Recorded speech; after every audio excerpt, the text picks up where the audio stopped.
যে আদেশে এটাকে নিষিদ্ধ করা যায়, আমরা এরকম আরেকটা আইনের ধারা আমরা দেখিয়ে বলেছি যে আপনি এই ধারাতে আপনি আমাদের আরেকটা নির্বাহী আদেশ দিয়ে এই প্রজ্ঞাপনের প্রত্যাহার করেন।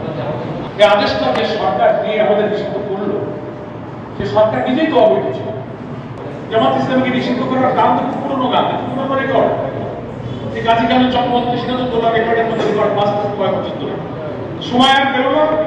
এই ছাত্র জনতার আন্দোলন যখন তুঙ্গে, যখন এই সরকারের পতন হবে তখনই এই আন্দোলনে সন্ত্রাসের অভিযোগ এনে সন্ত্রাস সংগঠন হিসেবে একটা এক্সিকিউটিভ অর্ডারের প্রজ্ঞাপন জারি করে জামাতকে নিষিদ্ধ করা। জামাত চরম ধৈর্যের পরিচয়। আমাদের আমির জামাতের সিদ্ধান্ত ছিল, আমি কারাগার থেকে সে খবর পেয়েছি, আপনারা বাইরে দেখেছেন, আমরা কোনো বিক্ষোভ করব, কোনো বিশৃঙ্খলা, কোনো প্রতিবাদ, কোনো সহিংসতা, আমির জামাতের পক্ষ থেকে নির্দেশ ছিল যে আমরা চরম ধৈর্যের পরাকাষ্ঠা দেখাবো, আমরা তাই দেব। আমরা দেশবাসীর কাছে ছেড়ে দিয়েছি যে এই অত্যাচারী শাসক জুলুম করতে করতে শেষে কি জুলুমটা একটা পলিটিক্যাল পার্টি রাজনীতি করা, এটা একটা ডেমোক্রেটিক রাইট, কনস্টিটিউশনাল রাইট। নিজে বাঁচতে না পেরে চরম দুর্যোগের সময় এই কামটা করবে।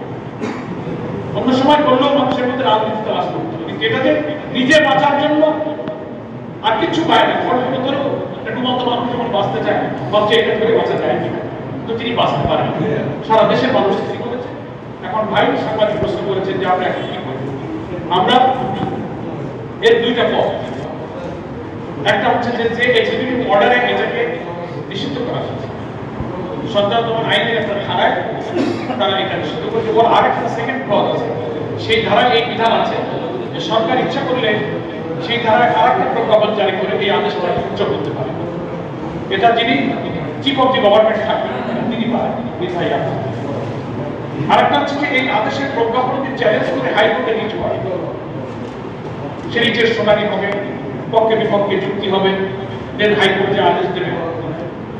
মুশকিল হয়েছে, আমাদের দেশের একটা ব্যাড ট্রেডিশন আছে যে হাইকোর্ট যদি কোনো পজিটিভ আদেশও দেয়, দেখা যায় যে রাষ্ট্রপক্ষ অগ্রকারী ইত্যাদি সেটা আমার চেম্বার জজে গিয়ে স্টে হয়ে যায়। সব নানান প্রবলেম সেখানে আছে। তো সেই জন্য আমরা মাননীয় প্রধান উপদেষ্টা সরকারের ওনার সঙ্গে যখন আমরা জামাত ইসলামের ডেলিগেশন দেখা করলাম, সেদিন আমরা অনেকগুলো পয়েন্ট, এই পয়েন্টটা আমরা রেজ করেছি যে আপনি আমাদের এই করে যে জুলুমটা করা হয়েছে, আপনি এটা অন্তত রিস্টোর করে দেন, রিস্টোর করে দেন। এবং আমাদের আর একটা অর্ডারে আপনি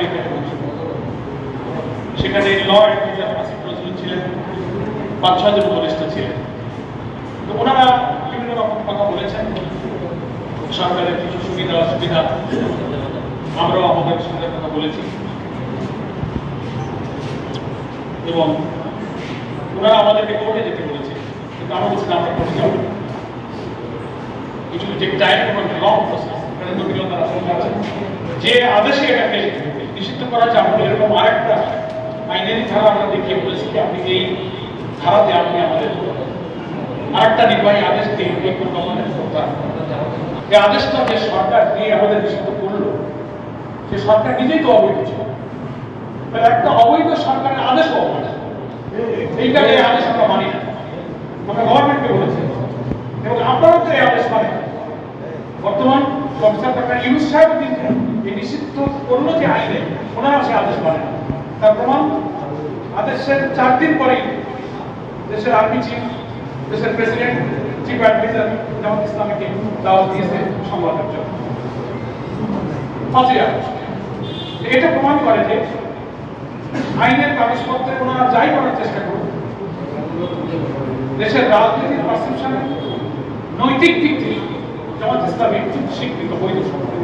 আমরা অবৈধ সরকারের অবৈধ ঘোষণা মনে করি, এটা আমরা মানি না। সরকারের কাছে আমি দাবি করে দেখে আসছি, আমরা হতাশ হই, আমরা আশা যে আমরা হয়তো আমাদের অধিকার ফিরে পাবো।